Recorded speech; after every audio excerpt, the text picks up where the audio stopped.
ازيكم حبايبي؟ عاملين ايه؟ يا رب تكونوا بخير وبأحسن حال.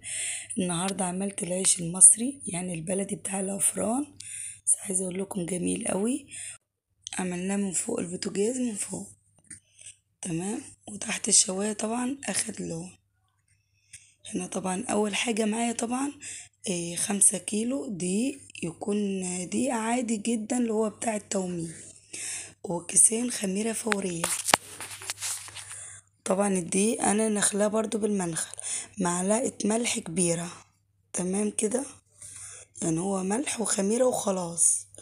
هنقلب طبعا، ويكون عندك مية دافية خالص للعجن، يعني تكون مية يدوب دافية خالص، يعني بين الساقع ما بين الدافية، تمام، ما بين السخنة، ما تكونش سخنة. طبعا هنتلفى بالكوباية كده وهنكب ونعجن كده. هنضيف مية، طبعا المية بشوية بشوية، تمام. وان شاء الله في الايام اللي جايه، انا عارفه ان انا مقصره معاكم، في الايام اللي جايه هنغير برضو محتويات جديده، وهنعمل فيديوهات جديده وحاجات فوق الخيال بجد، هتعجبكم جدا. طبعا ان شاء الله القناه هتكبر بربنا وبيكم ان شاء الله. ان شاء الله برضو هنعمل معجنات كتيره قوي بتاعت الافران اللي بره. لو اي حاجه انتوا عايزينها اكتبولي طبعا في الكومنتات وانا هعملها. اي حاجة انتوا عايزين تعملوها طبعا جديدة، تمام كده. هنعجن كويس جدا، نكب، بصوا المية ما تكبيش كتير عشان ما تغرقش منك، تمام. ولكن انا عايزة طبعا العجين عايزاه اللي هو كده عجين حلو، ولا سايل قوي ولا تقيل قوي ولا مهي قوي. هنشوف دلوقتي مع بعض. واهم حاجة زي ما قلنا برضو العجن، العيش المصري اي مخبوزات لازم تعجني كويس. بصوا كده بقى، حطيت شوية مية بعد الدقيق ما اختفى، هعجن كويس جدا لحد ما العجينة تبقى ناعمة خالص. طبعا ده الدقيق ده بتاع التومين. بصوا بقى لما عجنته، بصوا انا عايزة القوام ده،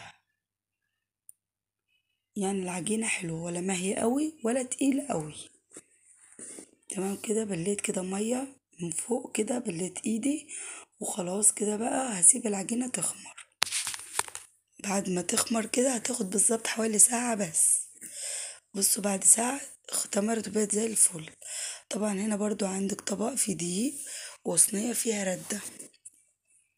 طبعا الدقيق ديتي انا اللي هو بتاع التومين بجيبه وبطحنه في المطحنة، يعني في الطاحونة، فبطحنه بيطلع لي منه ردة، تمام. حتى لو تلاحظوا كده الرغيف المصري اللي هو فاتح كده كأني بدقيق كده، كأني شامي، بس على فكرة هو بدقيق عادي خالص اللي هو بتاع المخابز، يعني بالدقيق بتاع التومين.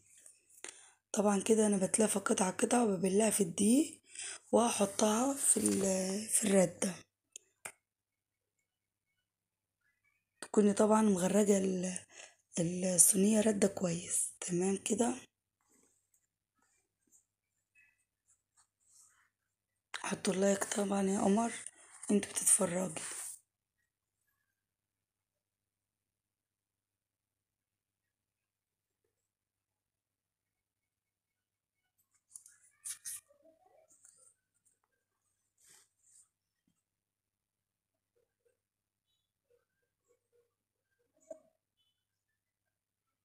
عايزه اقول لكم كمان العيش ده بيتفتح يعني ممكن نحشيه برضو سندوتشات، بجد جميل قوي وسهل جدا،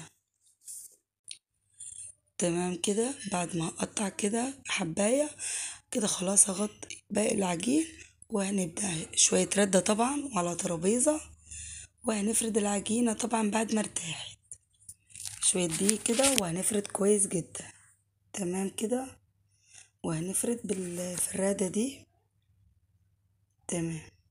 وهحطه في صينية جاهز، صواني عندك، صواني المدورة العادية، وهضيفه في الصواني. عفوا طبعا صوتي تعبني خالص غصب عني، تمام. هحطه في الصينية لحد ما يختمر، لحد ما اخلص باقي الكمية كلها، وبعدين اسوي حاجة حاجة هتكون اختمرت، تمام. يعني اسيبها ربع ساعة لما تختمر، وبعدين نسويها على البوتاجاز، تمام كده. هنعمل واحد تاني. بجد هتعجبكم جدا وحياة ربنا. العيش ده، العيش اللي بره في المخابز، بصوا يعني عامل زي ورقة السيجارة كده، خفيف جدا وبصراحة ما بيشبعش. ولكن العيش ده نص رغيف بس هيشبعك. وكمانك عن وعد مني وحياة ربنا. وانا طبعا هوريكم انا وبقسم العيش في الاخر حاجة. هوريكم ان انا اسمها ازاي سندوتش. يعني ممكن تتخنيه براحتك، تكبري الرغيف براحتك. بجد وبيرمي بركة كتيرة قوي. بجد حاجة انت ضمنها بايدك ومنضفة ايديكي وعاملة كل حاجة. يعني حاجة مضمونة جدا جدا. طبعا هخلص بقى الكمية كلها وهحطها برضو في صينية. كل واحد هحطه في صينية. تمام كده. بصوا تشيليه بالراحة وعادي خالص. لو لقيتي حتة كده طلعت فهنفردها بايدينا عادي. اتعاملي عادي خالص. بجد هينفعك في الزنقات في الايام اللي جايه دي. حلوه قوي الايام دي. برضو هنفرد نفس الحكايه.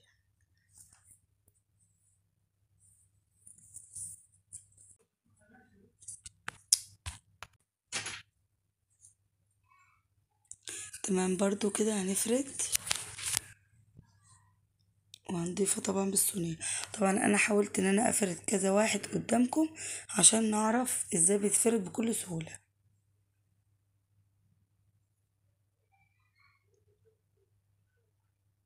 طبعا ده اللي من فوق.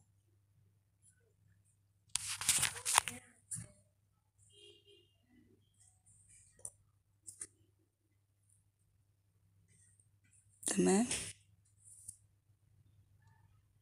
حط لايك يا قمر انت بتتفرجي.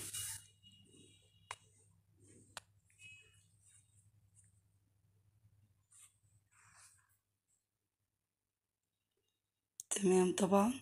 بس اخلص اللي انا عملته كله اللي انا قطعته. وهسيبه يختمر برضو طبعا في الصينيه. كل رغيف هسيبه يختمر.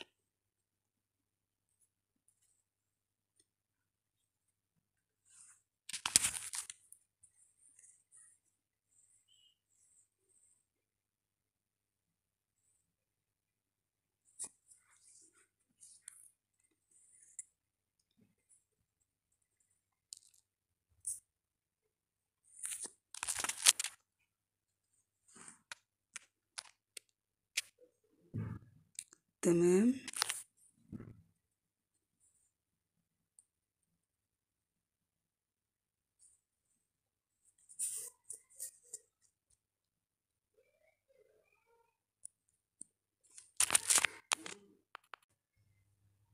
هنفرد طبعا كل واحدة كده برضو. تمام كده خلاص. اول واحدة خلصناها هحطها على البوتاجاز من فوق والنار وسط. بصوا كده هولع قدامكم.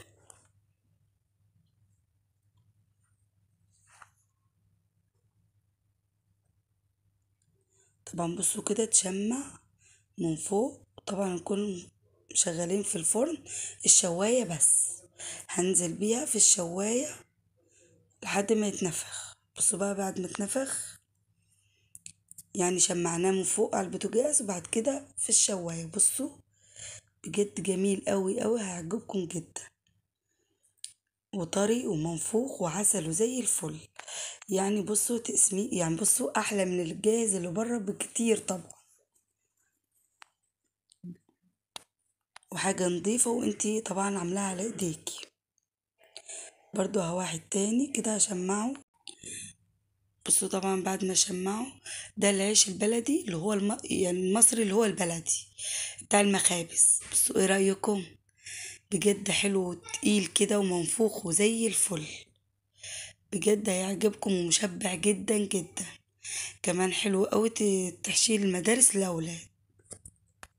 كمان لونه فاتح جدا وأبيض جدا غير يعني ما تقوليش ان هو بالدقيق اللي هو بتاع التومي.